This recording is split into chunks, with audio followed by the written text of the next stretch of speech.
Sometime during the night of August 16th, 1952, the small town of Ashley, Kansas ceased to exist. At 3:28 a.m. on August 17th, 1952, a magnitude 7.9 earthquake was measured by the United States Geological Survey. The earthquake itself was felt throughout the state and most of the Midwest. The epicenter was determined to be directly under Ashley, Kansas.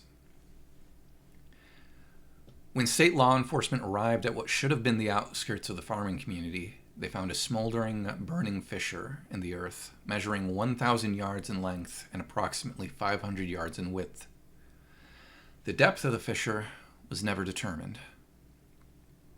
After 12 days, the statewide and local search for the missing 679 residents of Ashley, Kansas was called off by the Kansas state government at 9:15 p.m. on the night of August 29th, 1952. All 679 residents were assumed to be dead. At 2:27 a.m. on August 30th, 1952, a magnitude 7.5 earthquake was measured by the United States Geological Survey. The epicenter was situated under what used to be the location of Ashley, Kansas. When law enforcement investigated at 5:32 a.m., they reported that the fissure in the earth had closed. In the 8 days leading up to the disappearance of the town and its 679 residents, bizarre and unexplainable events were reported by dozens of residents in Ashley, Kansas, and law enforcement from the surrounding area. On the evening of August 8th, 1952, at 7:13 p.m., a resident by the name of Gabriel Jonathan reported a strange sight in the sky above Ashley. The town itself, having no official branch of law enforcement, called into the police station of the neighboring town of Hayes. Gabriel reported what appeared to be a small black opening in the sky. Within the next 15 minutes, the Hayes police station became overwhelmed with dozens of phone calls, all reporting the same phenomenon. The phenomenon was never reported by any neighboring communities. A decision was made to send a trooper to Ashley to investigate the matter the following morning. At 7:54 a.m. on the morning of August 9th, 1952, Hayes police officer Alan Mace radioed the Hayes police station.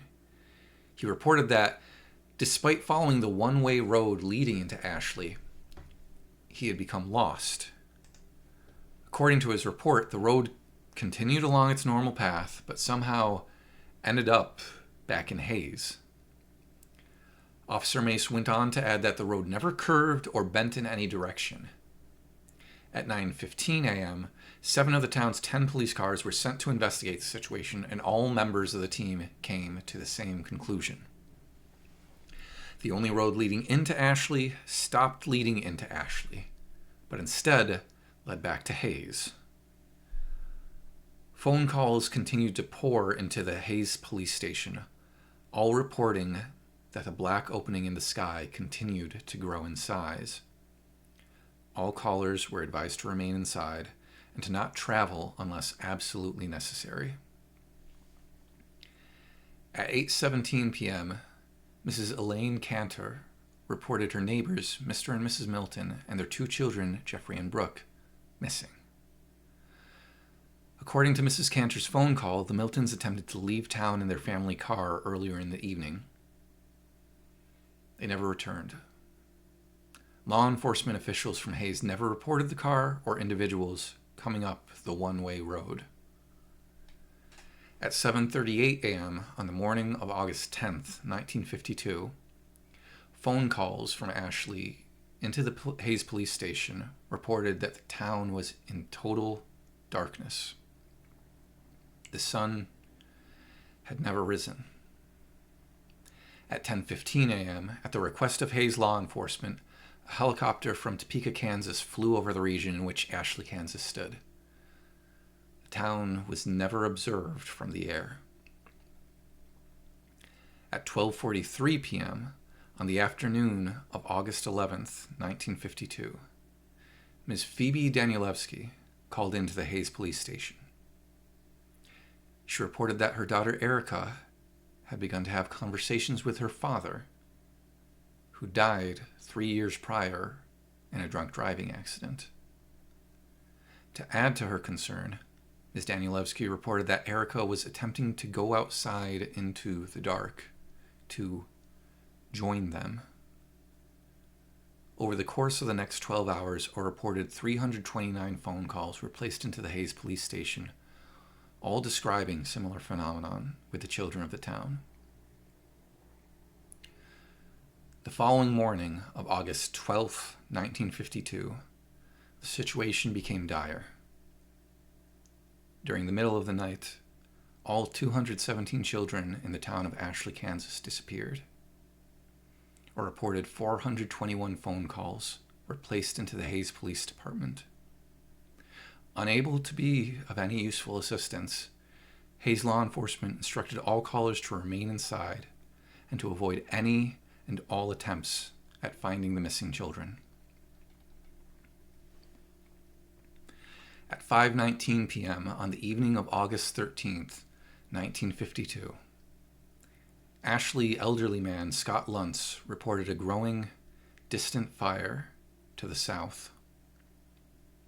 According to his description, the fire seemed to turn the distant black into bright red and orange that seemed to extend high into the sky. Throughout the rest of the day, calls continued in, stating that the fire, in addition to moving north, now seemed to come out of the black sky. No fire was ever witnessed by any of the neighboring communities or law enforcement officials. The reports continued until 12:09 a.m. on the morning of August 14th, 1952.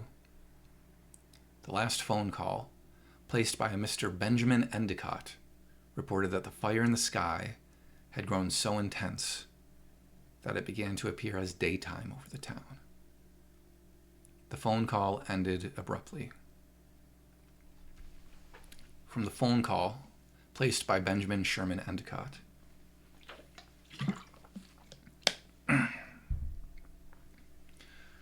Just hold on, wait. Yeah, I see something. It's to the south. It looks like... End phone call. The next phone call wouldn't be placed until the following evening. The following is the entire transcript of the final phone call to be received by the Hayes Police Department out of the town of Ashley, Kansas. It was placed at 9:46 p.m. on the evening of August 15th, 1952. In this recorded phone call, the officer on duty is Officer Peter Welsh. The caller has been identified as Ms. April Foster. Begin phone call. Hayes Police Department. Muffled static. Hello? Yes, hello? Ma'am, who am I speaking with? My name is April Foster. April Foster. Please, sir, please help me. What is happening, ma'am? Last night, they came back. Ma'am, I'm going to need you to... Last night they came back! Ma'am, I'm going to need you to calm down and speak clearly. What happened? Who came back? Everyone. Everyone? They all came in the fire. What do you mean, everyone? My son. I saw my son last night. He was walking down the street. He was burned. Jesus Christ, he was burned. Ma'am, he died last year. I raised him since he was a baby. It was just me and him. I told him to watch for cars when he rode his bike, but he never wanted to listen. Ma'am, what you're saying isn't making any sense. You said everyone came back? Are you fucking listening to me? Everyone. Everyone came back. Everyone who died or went missing, they're back, and they're looking for us!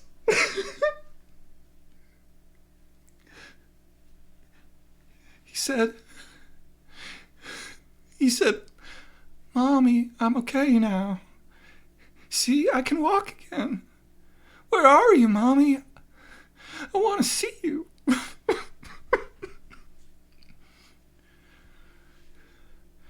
Ma'am, where are you now? Are you safe? I'm hiding, just like everyone else. We saw them coming through the fields, and some people opened their doors for them. God, screaming. I don't know what happened to them, but their houses caught fire and they caved in. I have my curtains drawn. I'm hiding in the closet right now, and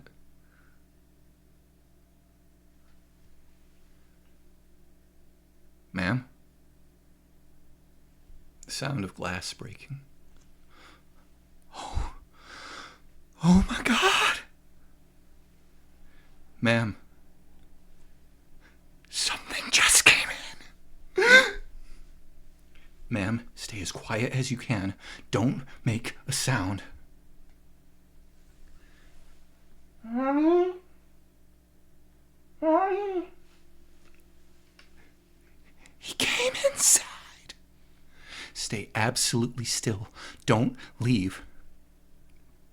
The sound of muffled footsteps. Mommy? Mommy, why are you hiding? Stay quiet. The sound of heavy footsteps.